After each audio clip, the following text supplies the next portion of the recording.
Buenos días a todos. Como siempre en este miércoles de invitados, está con nosotros ahora Belén Solís, una muy buena amiga mía, y que nos quiere compartir algunas reflexiones y puntos muy concretos sobre puntos finos de pago de individuo. Pues Belén, muchas gracias nuevamente y el foro es tuyo. Muchas gracias, buenos días a todos. Me da gusto estar de nuevo aquí con ustedes y pues bueno, compartirles algunas inquietudes, conclusiones que hemos tenido en relación con este tema del pago de lo indebido y algunas modificaciones que ha sufrido a partir de este 2020. Bueno, pues ahora sí que como recapitulación de lo que es el pago de lo indebido, vamos a iniciar con lo que es su origen.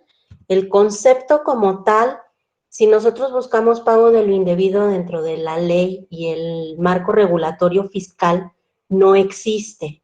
Entonces, pues tenemos que hacernos llegar de lo que encontramos y bueno, dentro del derecho federal común, el Código Civil establece que cuando se recibe alguna cosa que no se tenía derecho de exigir y que por error ha sido indebidamente pagada, se tiene la obligación de restituirla. Entonces, más allá de un concepto de pago de lo indebido, pareciera que el Código Civil Federal lo establece más bien como un cobro de lo indebido, ¿no? A su vez, el artículo 1884 nos dice que quien acepta ese pago indebido, si hubiere procedido de mala fe, deberá de abonar el interés legal cuando se trate de capitales, ¿no? Entonces, también nos da, digamos, una puerta, o nos abre una puerta para decir, oye, ¿sabes qué? De ese pago de lo indebido, por el tiempo que tarden en devolvértelo, ¿sí? Se va a estar generando un interés legal, ¿sí?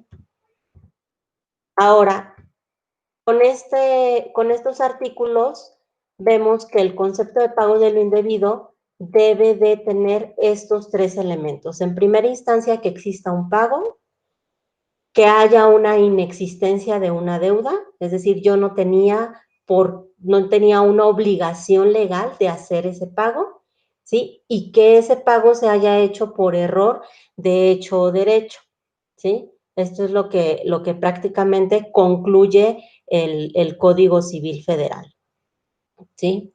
Ahora, antecedentes ya de lo que tenemos en el tema más, digamos,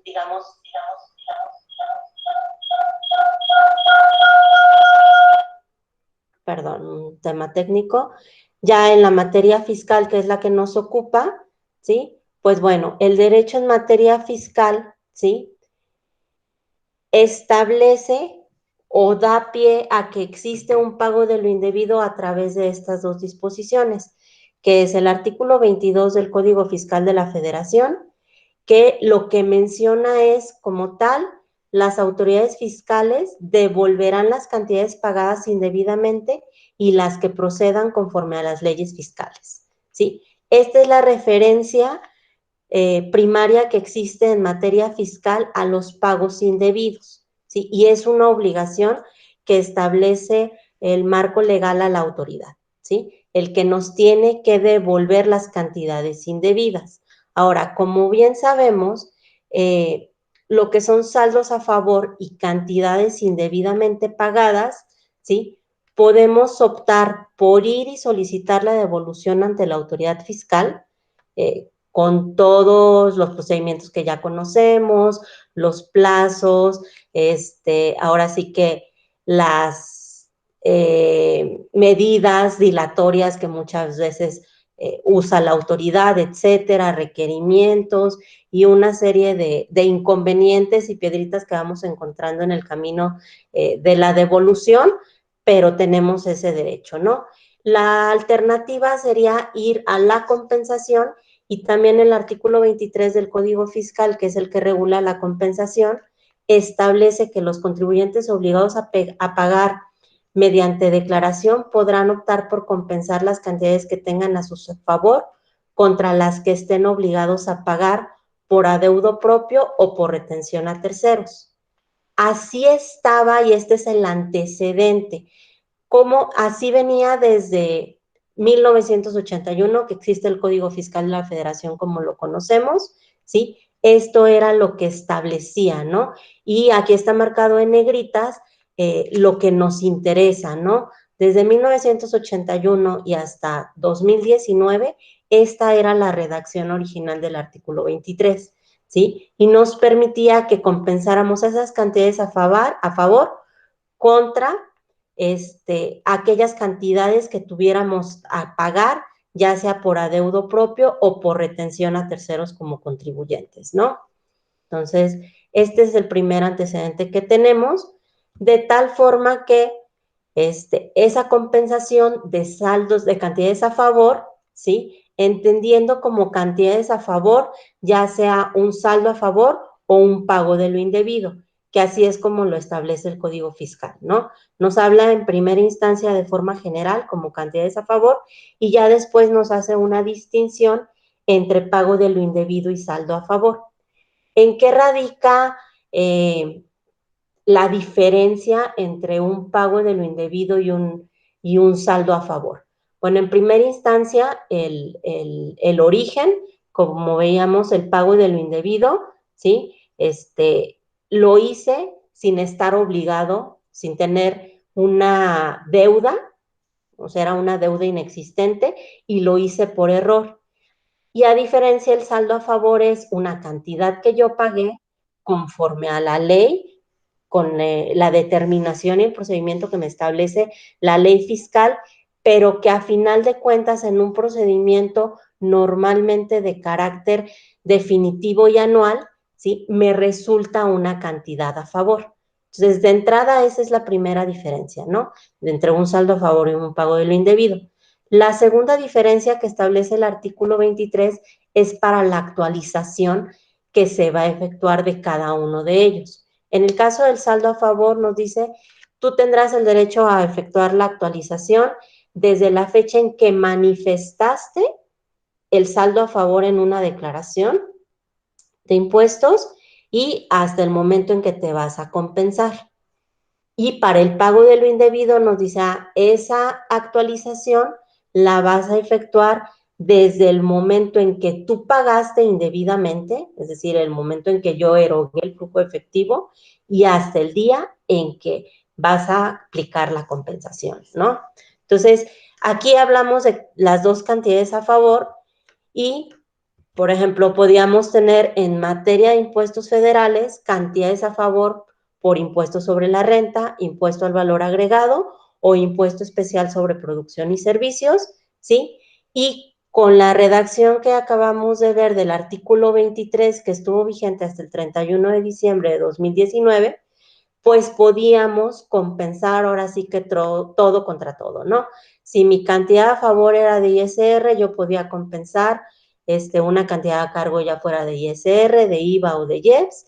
Igual, si yo tenía un saldo a favor de IVA, sí, yo podía compensar ISR, IVA, IEPS, ¿sí? Esto es lo que teníamos prácticamente hasta 2018, ¿sí?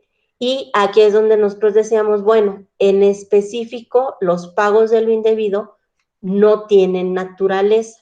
No importa si tú el pago de lo indebido y la equivocación y el error lo cometiste a la hora de efectuar un pago de retenciones de impuestos sobre la renta, pierdes su naturaleza por ser un pago de lo indebido y te lo puedes aplicar contra cualquiera de los impuestos federales, ¿no? Vamos a ver ahorita qué es lo que pasó. Este nuevo sexenio pues trae una nueva política de recaudación fiscal y obviamente trae una política un tanto agresiva, ¿sí? Y viene a regular muchas cosas, ¿no? Que ya se venían haciendo desde sexenios pasados, pero bueno, ahora sí que nos termina dejando las cosas más claras. Y para 2019 se efectúa la eliminación de la compensación universal, ¿sí? Se incluye vía ley de ingresos en 2019 y lo que se establece en la exposición de motivos es que la reforma va encaminada a la eliminación de la ilegal práctica de elevación fiscal perfeccionada principalmente a través de la utilización de saldos a favor ilegales soportados por comprobantes fiscales de operaciones inexistentes, ¿no? Entonces, ¿qué es lo que pasaba o lo que detectó la autoridad y que ya lo ha venido haciendo pues prácticamente durante los últimos 10, 15 años? Detecta que muchas empresas compraban comprobantes fiscales, ¿sí? Obviamente esos comprobantes traían IVA, ¿sí? Esos comprobantes se utilizaban para presentar declaraciones donde manifestaban pues deducciones autorizadas y a su vez IVA acreditable. Ese IVA acreditable muchas de las veces quedaba manifestado como un saldo a favor y esos saldos a favor se utilizaban para compensar todas las demás contribuciones, ya fueran impuestos sobre la renta, retenciones, etcétera, ¿no? Entonces, esa es la mecánica que se detectó y esas son las prácticas ilegales que se pretenden limitar con esta política de recaudación fiscal, pero pues sin embargo, como bien dicen, pagamos justos por pecadores, ¿no? Porque pues en esta medida, pues todos estamos afectados, ¿no? Esta es la redacción de ese artículo 25 de la Ley de Ingresos de 2019, donde nos decía, oye, para efectos del Código Fiscal de la Federación, en materia de ISR e IVA, el artículo 23, ¿sí? Y nos dice, en sustitución de ese artículo 23, en materia de compensación de cantidades a favor, se estará lo siguiente. Y aquí viene la primer limitante. Nos dice, únicamente podrás optar por compensar las cantidades que tengas a tu favor contra las que estés obligada a pagar por adeudo propio. Es decir, de entrada ya nos quitó la oportunidad de que podamos compensar las retenciones que nosotros hacemos a terceros, ya sea en materia de impuestos sobre la renta por sueldos y salarios, pago de honorarios, arrendamiento, entonces nos quita esa oportunidad. No así para las retenciones de IVA, que esas están limitadas de origen por la propia ley, ¿sí? Esas siempre las tenemos que desembolsar, pase lo que pase, ¿no? Entonces, esta es la limitante que se da para el 2019, ¿sí? Y posteriormente, hace un año, llega la reforma 2020, ¿sí? Y esa limitante de esa compensación universal, ¿sí? Ya se establece en el Código Fiscal de la Federación, ¿sí? En el artículo 23 que veíamos en un inicio, ¿sí? Que nos decía, los contribuyentes obligados a pagar mediante declaración podrán optar por compensar las cantidades que tengan a su favor contra las que estén obligados a pagar por adeudo propio o por retención a terceros. Y esta es la primer parte que nos quitan, ¿sí? Ratificando lo que ya se había incluido a través de Ley de Ingresos de la Federación en 2019, bueno, nos quitan ya de tajo en el artículo 23 la posibilidad de compensar retenciones. Si seguimos leyendo, esta parte que dice, siempre que ambas deriven de un nuevo impuesto, esto es incluido ahora en 2020. Anteriormente decía, siempre que se deriven de impuestos federales distintos de los que se causen con motivo de la importación, los administre la misma autoridad y no tengan un destino específico, ¿sí? Entonces, todo esto lo quitaron y ahora nos dijeron, oye, ¿sabes qué? Pues si antes tú te podías compensar un saldo a favor de ISR contra un IVA a cargo o un saldo a favor de IVA contra un ISR a cargo, ya no lo puedes hacer. ¿Por qué? Porque nos dice que tienen que derivar de un mismo impuesto, ¿sí? Y esta es la reflexión que traemos a la mesa el día de hoy, porque podemos tener algunos efectos en algunos casos, pues algo catastróficos, ¿no? El alcance precisamente pues es si teníamos cantidades a favor, Si recordamos hace algunas láminas, pues podíamos ver una gráfica parecida a esta, donde podíamos mezclar ISR contra IVA y IEPS, IVA contra ISR, IVA y IEPS, IEPS contra ISR, IVA y IEPS, ¿sí? Y pues el día de hoy, este es el alcance de esta reforma, ¿no? Donde nada más vamos a podernos estar aplicando ISR contra ISR, IVA contra IVA y IEPS contra IEPS. Y pues pasamos ya para aterrizarlo un poquito a un ejemplo, ¿sí? Donde si el día de hoy un contribuyente debió de haber pagado y enterado ISR retenciones por salarios y a la hora de presentar la declaración se presentó por error con el concepto de ISR retenciones al extranjero, ¿sí? ¿Qué es lo que va a suceder?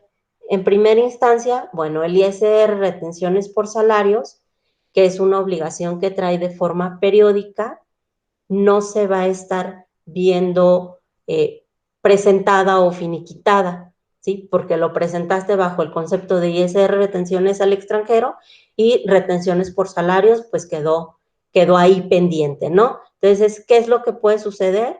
Hemos estado viendo que la capacidad de reacción de la autoridad fiscal está siendo cada vez más rápida. Hemos tenido algunos casos donde algunos contribuyentes prácticamente el mismo día, ¿sí? El día 17 que se tienen que pagar los impuestos mensuales, en algunos casos ahí está ya la autoridad diciendo que por qué no ha pagado, ¿no? En algunos otros casos, si no es el 17, el día 18 ya está llegando buzón tributario con alguna invitación de, oye, detecté que no me has pagado los impuestos, te invito a que los pagues y que me des el comprobante de los mismos, ¿no? Entonces, cada vez las reacciones, ayudándose de la tecnología y todos los medios electrónicos, pues está siendo más oportuno, ¿no?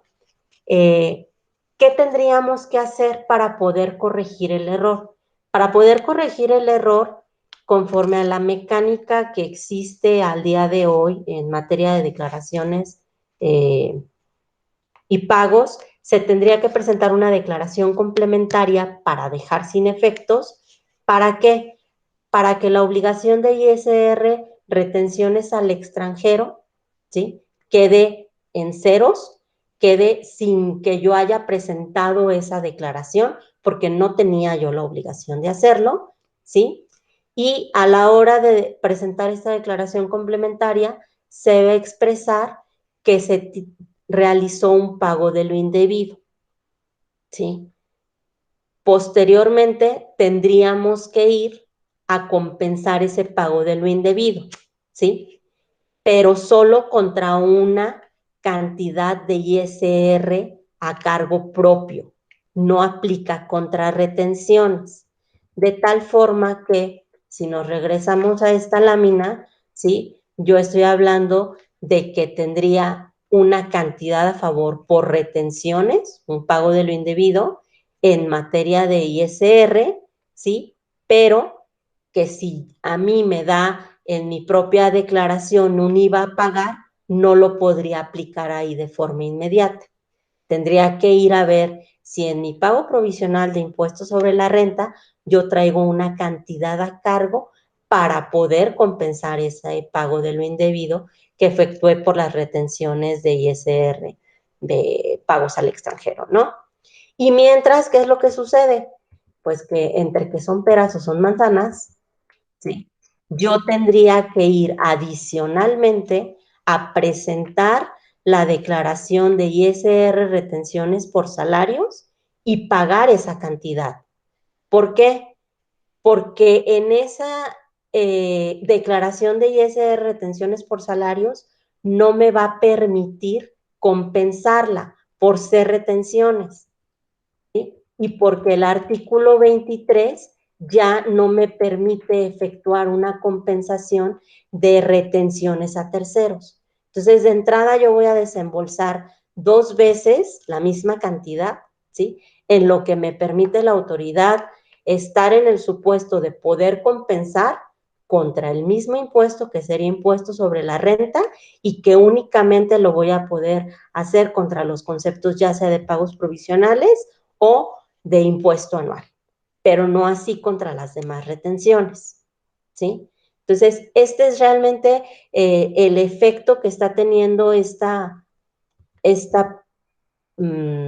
reforma, que ya quedó, pues ahora sí que convalidada a través de la reforma del Código Fiscal de la Federación en este artículo 23 y que pues sí hay algunos casos en que podemos tener consecuencias muy graves, ¿no?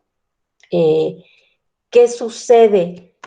También estamos ahorita en la época ya, pues digamos, electrónica, donde todo dependemos de los sistemas.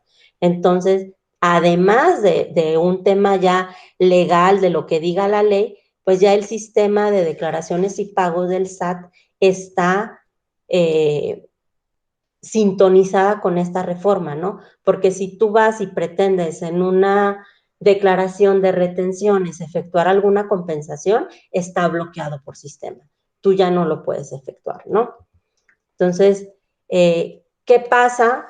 Anteriormente, nosotros cuando hablábamos de pago de lo indebido, digamos en el medio fiscal, se decía que un pago de lo indebido perdía su naturaleza, no tenía naturaleza. O sea, es decir, no importaba si ese pago de lo indebido yo lo había efectuado por IEPS, yo lo había efectuado por IVA, por YETU o IMPAC en su caso, ¿sí? En su momento, ¿sí? Ese pago del indebido no tenía naturaleza y yo podía ir a aplicar compensación de ese pago del indebido prácticamente contra cualquier contribución federal, ¿sí?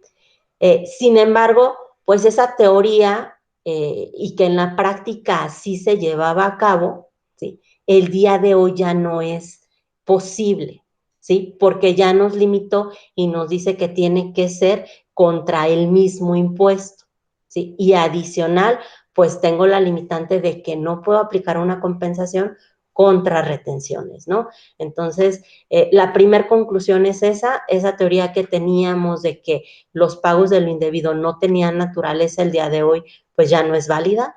Los pagos de lo indebido van a conservar su naturaleza porque si yo hice el pago de lo indebido por ISR, no puedo aplicármelo contra cualquier otra contribución federal, ¿sí? Más que contra impuestos sobre la renta, ¿no? El sistema de declaraciones pues no permite la aplicación de un impuesto contra otro distinto, incluso en algunos casos ya está validando en línea y ahora sí que en ese momento, si la declaración, si el número de declaración que tú estás referenciando está presentada, si es válida o no. Entonces cada vez vamos a ver más avances en esta parte, ¿no? Ya no es tan fácil marear al sistema, ¿no? Se revistió obviamente de legalidad esta práctica que digamos ya íbamos viendo algunos obstáculos desde años pasados a la hora de efectuar las declaraciones, las compensaciones, etcétera. Pues ya quedó ahora sí legalmente con la reforma del artículo 23 del Código Fiscal y ahora sí en ley. Obviamente, como veíamos, este problema es para la compensación. Siempre tenemos la alternativa de solicitar la devolución con todo el viacrucis que implica la devolución, ¿no? Pero este es como una alternativa. Entonces, realmente cuando teníamos algún error o se había hecho por error, pues normalmente volteábamos y decíamos al contribuyente, no te preocupes, nos lo compensamos y no hay que desembolsar más, ¿no? El día de hoy no podemos ya hacer eso, ¿sí? El día de hoy, ahora sí que los errores cuestan cada vez más caros, ¿no? ¿Sí? Y evidentemente con esto, pues en algunos casos vamos a tener que desembolsar doble, ¿sí? Y recuperar esos flujos de efectivo, nos vamos a tardar un poco más de tiempo que lo que venía pasando anteriormente, que era pues muy fácil efectuarlo, ¿no? No sé si tengan preguntas, inquietudes, algún caso que nos quieran compartir, ¿sí? Realmente es un efecto importante y que pues se nos ha estado presentando en algunas ocasiones con algunos contribuyentes. Entonces, básicamente te está llevando la reforma a pídemelo en devolución, porque mi pago de lo indebido, incluso el pago en exceso, que esa diferencia era pago de lo indebido, ¿no? Así Porque a es. veces, si pagabas en exceso por algún error en tu determinación, ese excedente también lo leíamos nosotros como pago de lo indebido en muchas ocasiones. No solo la cantidad que ponías en la declaración o en pago, o sea, en alguna casilla en específica, como tú estás diciendo, retenciones ISR. Ahora el sistema está diciendo, pues no sé si es excedente, no sé si es indebido. Sigue siendo retenciones o sigue siendo impuesto y solo lo puedes compensar por ese mismo rubro. Entonces ya te provoca una complejidad, ¿no? Actualmente. Sí, realmente es un tema de que nos está realmente limitando y efectivamente, como bien comentas, Héctor, nos está orillando a que nos vayamos por la devolución, ¿no? Sí, salvo que digamos qué hacemos nosotros en los juicios. En los juicios vemos una problemática en la ley y cuando se actualiza un supuesto, pues tratamos de combatirla para que madure esa ley. Le llamamos como un proceso de maduración vía juicio, digamos, donde presionas la ley. Oye, ¿cómo puede ser que algo que me equivoqué, pues no me equivoqué, ni siquiera tenía ese tipo de retenciones, ¿no? Puede llegarse a ese absurdo. Esa, Ni siquiera estoy obligado. Entonces tenemos tres casos, ¿no? Oye, sí estaba obligado y lo pagué correctamente. Estaba obligado y pagué de más. Esa diferencia sigue llamándose bajo el concepto que lo pagué, ¿no? exacto. Y la tercera, que me haya equivocado en un pago en todo el concepto y ni siquiera debí esas cantidades, voy a tener o que lo pido en devolución o lo puedo compensar solamente con los de su propia naturaleza, ¿no? Sí, Sí y es no una quita la complicación. retención de ISR, por ejemplo, en el ejemplo de sueldos y salarios. O sea, si quiero que quede cumplida esa obligación, voy a tener que ir a desembolsar otra cantidad equivalente, ¿no? Entonces también me lleva Claro, un doble desembolso de inicio. claro, creo que lo estás estableciendo bien. Hoy los errores en pagar un concepto de más o que ni siquiera debía, me cerró totalmente la puerta en algunos supuestos de compensación. Okay.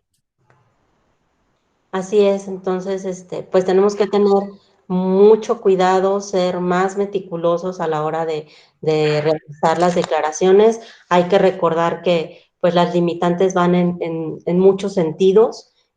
Ahora también no es tan fácil decir, presenta todas tus declaraciones en ceros y ya después corregimos, ¿no? Porque a través de las herramientas tecnológicas está haciendo día con día un récord y va detectando el sistema y puedes llegar como consecuencia por el hecho de no presentar tus declaraciones en tiempo o presentarlas en ceros cuando detecte el sistema que normalmente vienes pagando y las presentas en ceros, puedes llegar a una consecuencia de que te cancelen tus certificados de sello digital y entonces no puedas facturar, por ejemplo, ¿no? Entonces sí tenemos que ir al día con todas las obligaciones en materia fiscal.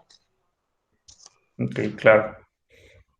Bueno, y se viene con la iniciativa, se vienen puntos un poquito más, como lo destacas, complejos. Ahorita de memoria, me parece que me recordaste con tu ponencia la reforma del artículo que se propone 33 del Código Fiscal de la Federación, que como ustedes saben es un artículo en el que se basa la resolución miscelánea, principalmente, ¿no?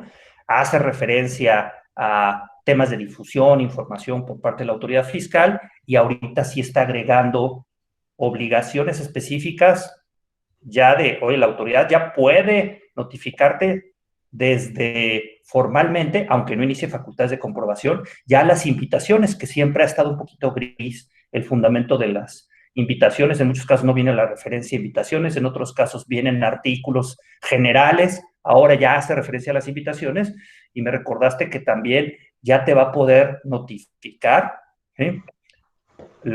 Como tu impuesto presunto, ¿no? Entonces, Ujú. con esto, pues toma mucha relevancia. Pues bueno, pues no sé si alguien tenga alguna inquietud o pregunta para Belén. Pues si no, agradecerte que nuevamente nos hayas acompañado con un tema ahorita actual sobre el que has detectado una problemática en el sistema. Pues muchas gracias.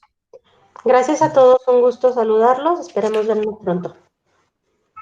Okay. Gracias, buen día. Hasta luego.